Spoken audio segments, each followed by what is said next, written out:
Greetings, friends. I want to talk to you today about the one who showed mercy. The Samaritans were a people without a homeland.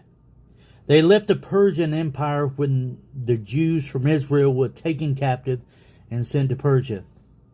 They were broken off from their people in Persia. They had brought their customs and traditions, but had come to worship Jehovah. They just could not do so in Jerusalem. They were forbidden to intermingle with Judea at all and kept by themselves in Samaria. They were especially ostracized by the Romans as well. This societal pressure came into focus in the story of the Samaritan. As they were treated as others, Jesus' point here was that someone's ethnic identity should not keep God's people from doing what is right in His eyes. The victim laying on the sidewalk bleeding has an idea of who is supposed to help him.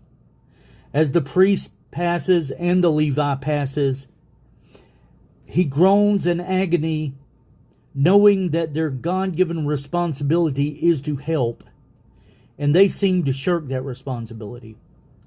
Christ, as well as the prophets of the Old Testament, were very hard on the clergy, who seemed to help themselves instead of helping the people they were called to help. God even says at one point, your sacrifices mean nothing because your heart is not in it. The Samaritan, seeing his brother, his fellow human, being in trouble, acted out of brotherly love. He did not know the victim, but he recognized the suffering and gave all the help he needed. He even promised to give more if it was necessary. What can we take away from this parable?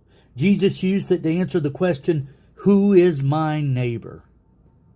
Therefore, we can act accordingly to help and to heal. We can also learn to do no harm and not shirk our responsibility for our neighbors. Thank you, and may God bless.